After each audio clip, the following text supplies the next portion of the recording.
Welcome to Kickstarter Radio 102.4. I'm your host, Lipstickpaddy, and we're back on Kickstarter. Hello, everybody. I hope everyone's doing great. How are you all doing? Very good indeed. Ooh, now this is one hell of a mighty Kickstarter project here. My goodness me. Roxley back.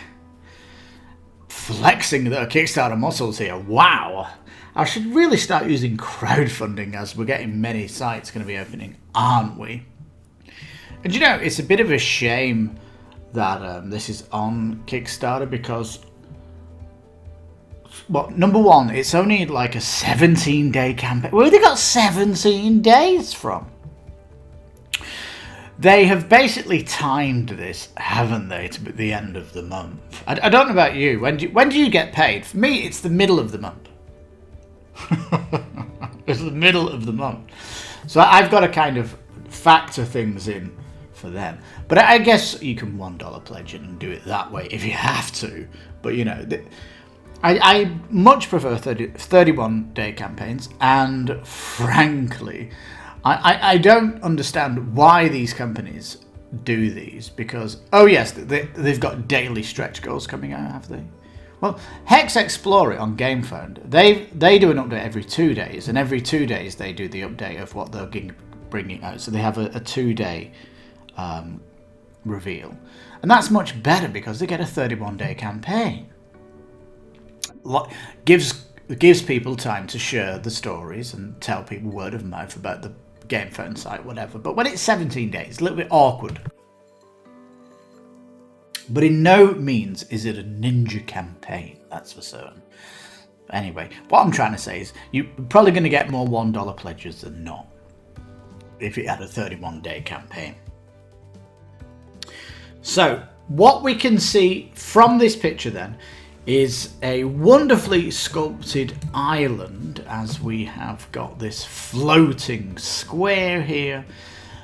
It's a little bit more form than function. Yes, it is, isn't it? In fact, in the picture here, we can't see the actual updated models here because they have done a number on updating everything. So we'll go down and have a look. And I'll tell you, if you're coming in from Santorini, the retail game, I wouldn't be that happy coming in now. I'll say that, because the update's $50. That's true. Now, it says here, 450,000 people have got Santorini. So how many of them are going to learn about this Kickstarter? Because potentially this could be the biggest Kickstarter ever if all of them jumped on it. Right. So, apart from, I mean, you are getting a big update. I mean, you're getting a brand new board, you're getting a 3D board, and the actual sculptures that you're getting and everything.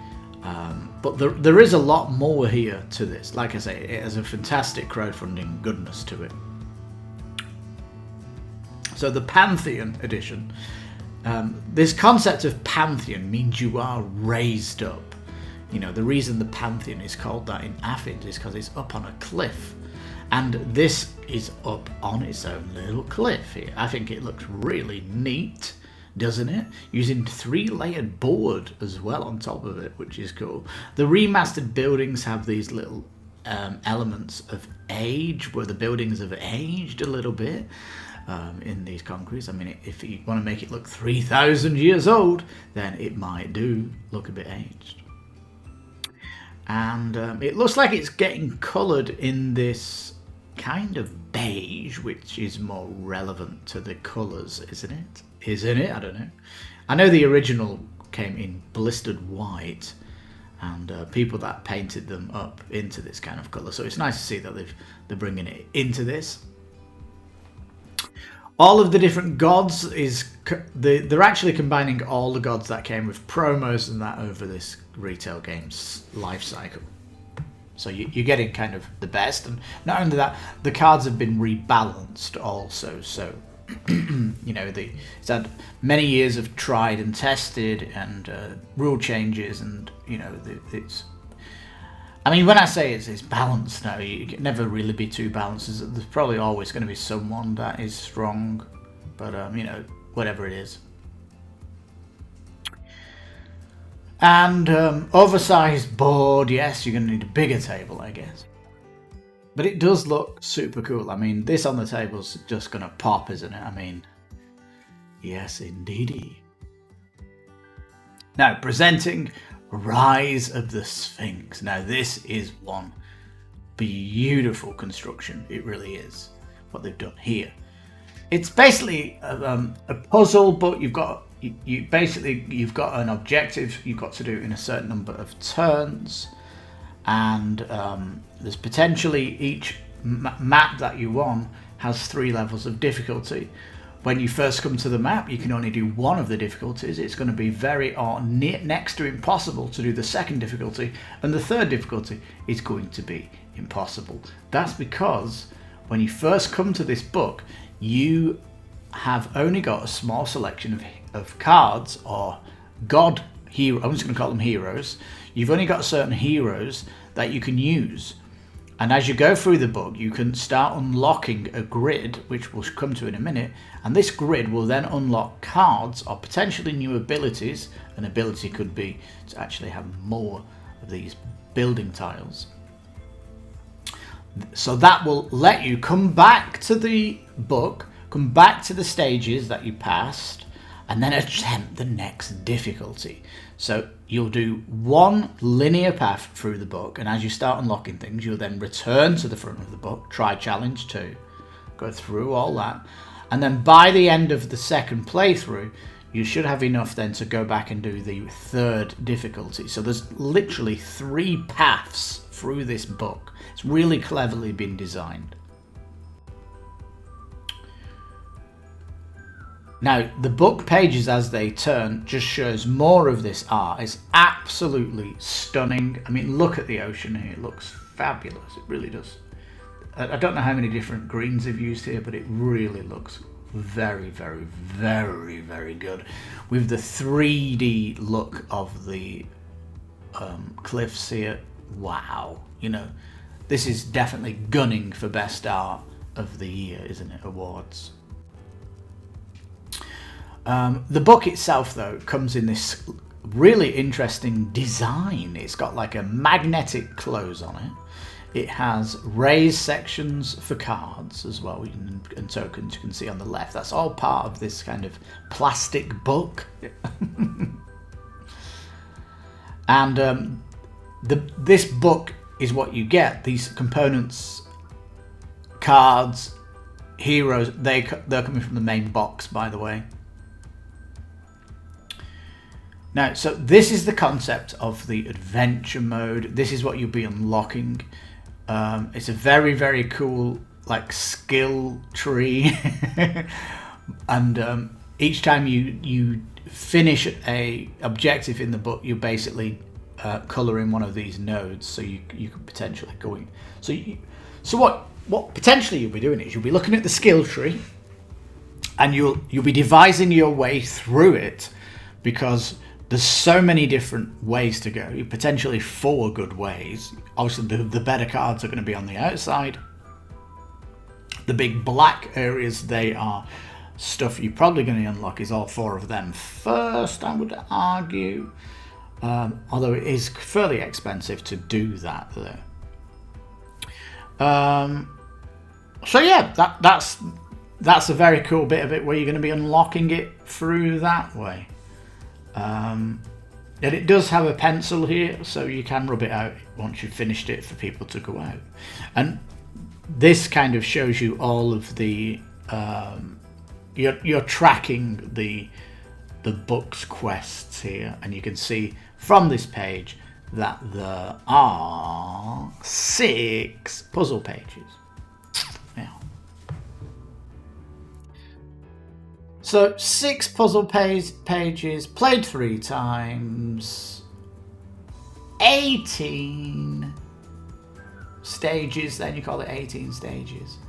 And there's not 18. There's way more than 18 on this grid. So your adventure will not fill this up. You've got to go a certain way.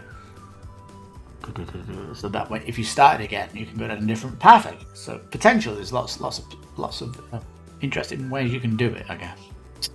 So yeah, maybe more than 18. So they're great to give here. 1, 2, 3. I think there's 4 though, according to this grid. Is it really 4? No. 6. It's 6. They're not showing all 6, but I do like how it kind of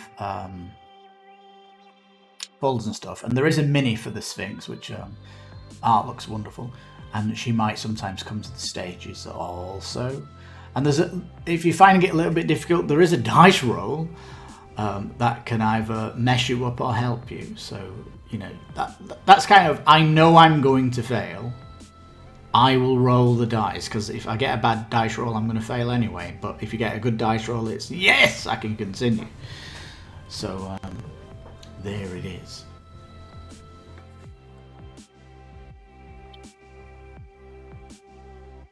Now, so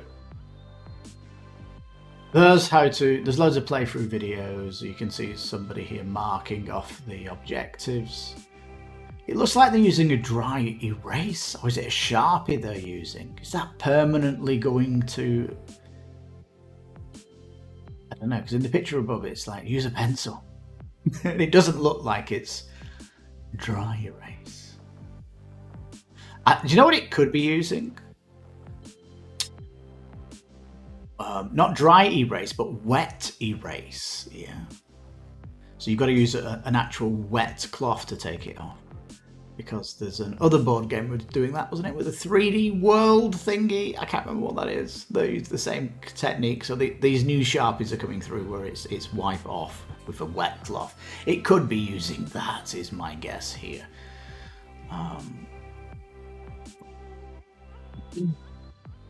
The MVM preview is very good. You can see the passion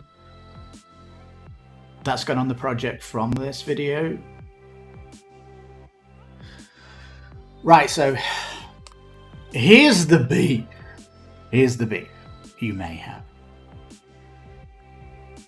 If you've got the retail game, the upgrade is 50.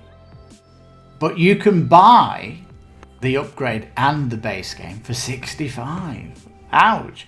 So that reduces your retail copy to $15. Yowza. I'm sure Santorini wasn't $15.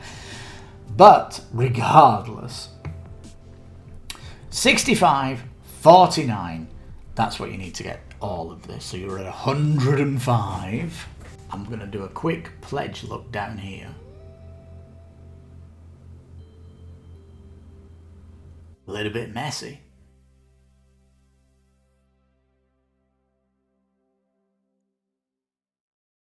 Now, so 65 US plus 49 US, that's looking at about $114. Well, you get it a little bit cheaper. $5 off if you get them together on the pledge. That's very nice. Now, you'll notice here, it does say if you want to replace your cards, this is $18. I'll ask this when we get down here, but it's the box, how it's designed and things. Yeah, very nice. Yeah. Now, for $18, you could sleeve all of this. 100%. Art's looking wonderful. Look at the dryads. That's so nice. And let's see what else I like. Metis, that nighttime one, that's very nice as well. I like these. Those are my two favourites.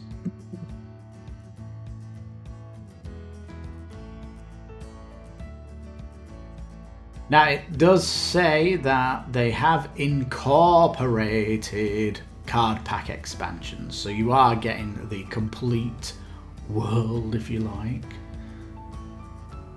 So don't feel like you're missing out on any content, basically.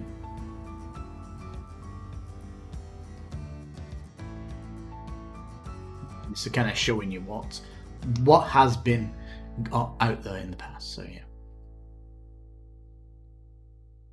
Remastered towers.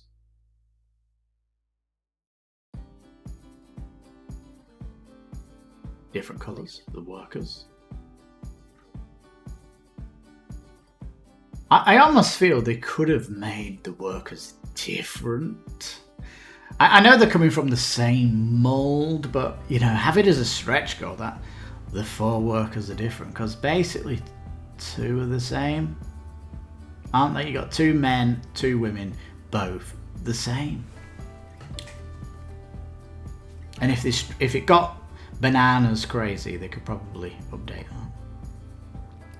Do like the 12-sided die, the nice chunky, the colours are important on the die, very good. Game tokens as well, these are card stock, that can probably see something coming down the pipe for this. I know Roxley are going to pimp this out best they can, is my expectations of them.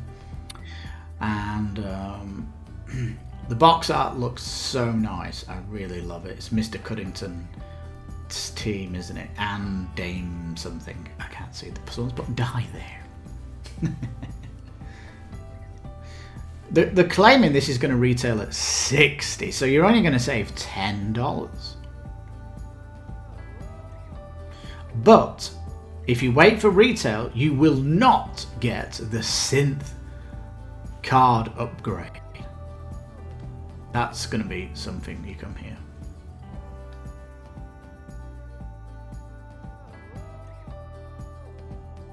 More card art. Any ones that I like here that stand out? Not really standing out, but you know, it all looks good. But when one jumps out at you as being the best, you know. Alright, so everything's looking great, isn't it? I mean, I guess the only negative is you're coming in here for an upgrade pack and you're going, how much? Yes, I guess that's the only... But, you know, you're getting all of that. I mean, come on. Come on! Look what you're getting. You might as well just buy everything in.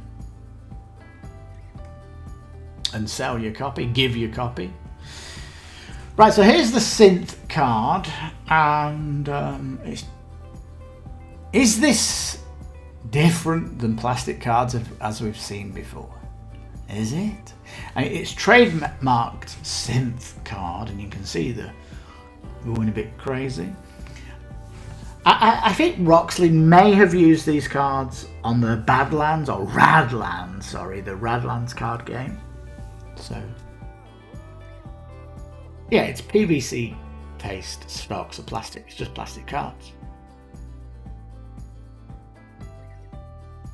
And this removes the need to sleeve them.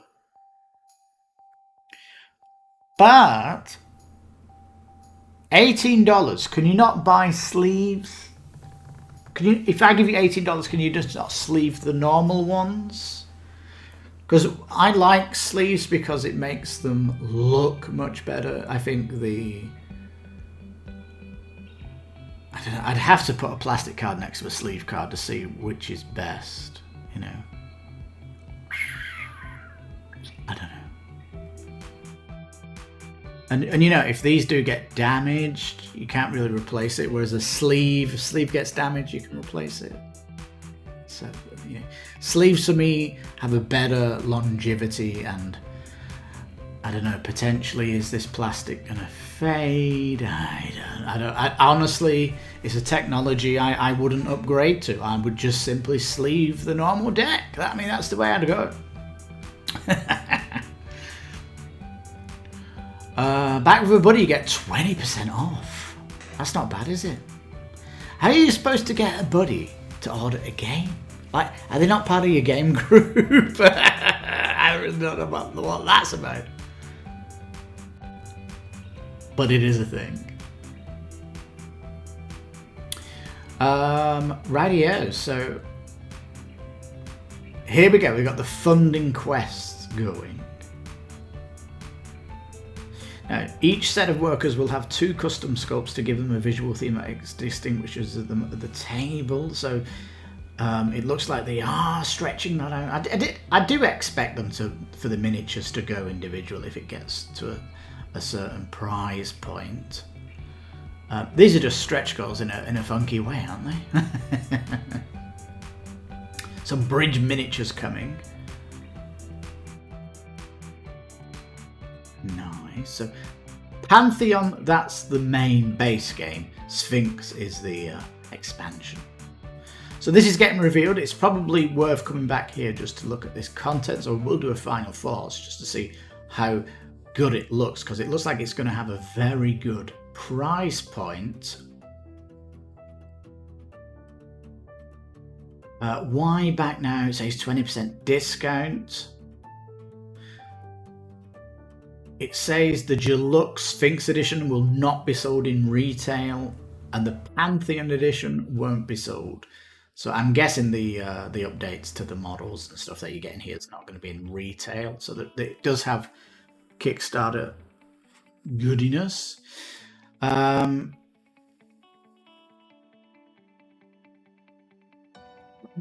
the plumbing it for next year. So they need a whole year. It certainly looks so polished, doesn't it? But they've got Pledge Manager opens. They've not got Pledge Manager closes on here, which is something that I do like to know, especially if I'm $1 pledging in. But, you know, if you know me, I'm not pledging any more new IPs. I'm not pledging any more IPs, even though this looks amazing. It looks amazing. Mexico gets shoved into Zone 4. Ouch. Even Greece is in Zone 4. Like Greece and Gibraltar, man. You're in Europe. Guernsey, Europe. Andorra, Europe. Why are you getting stuffed? Not Portugal and Norway in the same category as Mexico. What is going on? Why is it so expensive to go there? And Switzerland. Yowza.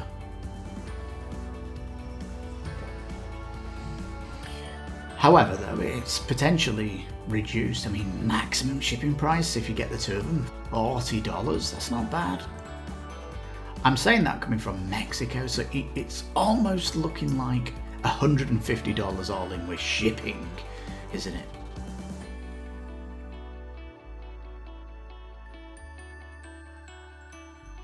Now, this is something we're seeing.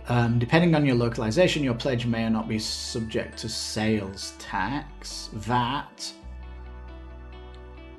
But we'll let you know about it in the Pledge Manager.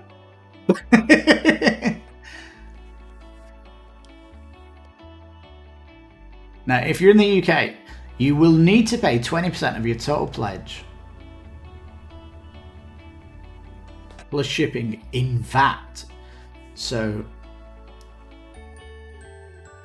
yeah, if it's 150, that is 15 times 2. That's a £30 VAT charge.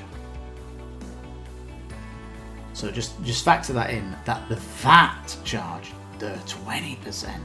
Ouch. So this is something that's not coming in, and you will have to factor that into the thing. This is a real mess at the minute with board games. It really is. And I'm kind of, I don't know. Have you had any games delivered and they've got like some kind of tax coming in, like that you're not expected to pay? Like something has changed. I don't know, no one's kind of reported on this, but this is kind of something that's coming in and hitting us hard, isn't it? I don't know. I'd love to know your thoughts on the VAT charges coming in post-campaign. And again, every kind of rule is different. I think GameFound are factoring it in where they're working all that out, I think, so that when it delivers to you, you just sign for it and collect it instead of having to pay the bloody postman, which is like so amateurish that you've got to do that. I hate that. And why they just can't pay it when they ship it to you is bonkers.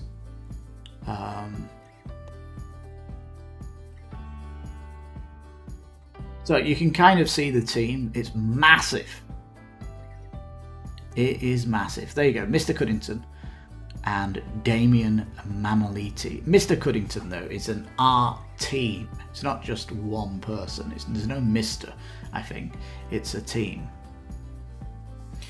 But, yeah, you can kind of see the weight of the retail here. It's absolutely massive team, isn't it?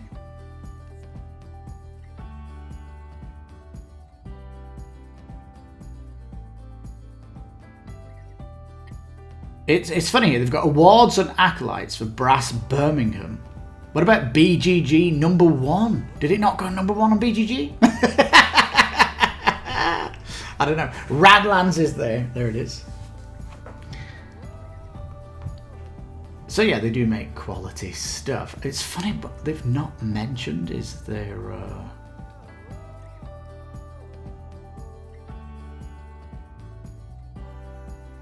What's it called? I have to look around. Dice Throne. Not even mentioned Dice Throne on this Kickstarter. Wow. I guess it's because Dice Throne is heavy Kickstarter and these games are more retail, although Radland's Kickstarter. Steampunk Rally was retail. Did that come to Kickstarter as well? Later? Maybe.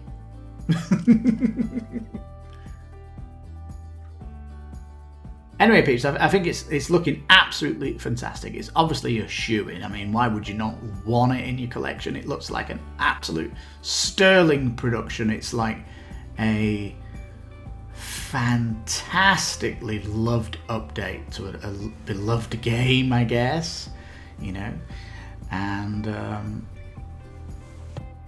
you know if it's for you or not. And I guess if you're coming in here, don't know the project, it's very successful board game, very loved, super in many people's top lists of a game they love. And this is just the cherry on the cake, isn't it? You just got to stump up a little bit. I say a little bit. You got to pay extra to get it.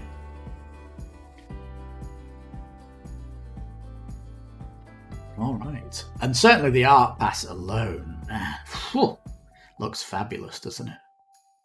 Well, I'd love to know your thoughts down below. Are you going for the big pledge?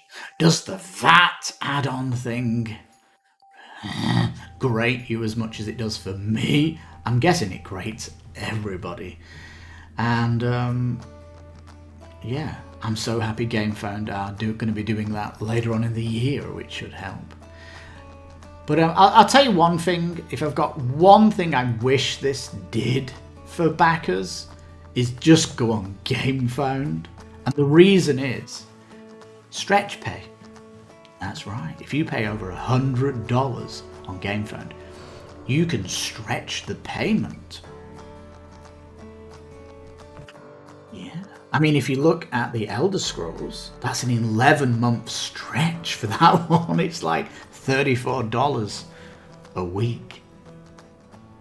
Sorry, a month with no interest. You're spreading the payment with no interest. And sadly, this is why Kickstarter for me is feeling old. Feels old now, and GameFound is the new.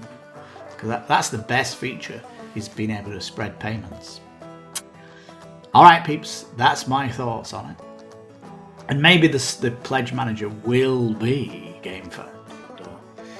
Yeah, well, usually stretch pay only kind of works if you back the project. It doesn't work on late backing, unfortunately. So, yeah, so it's stuffed either way.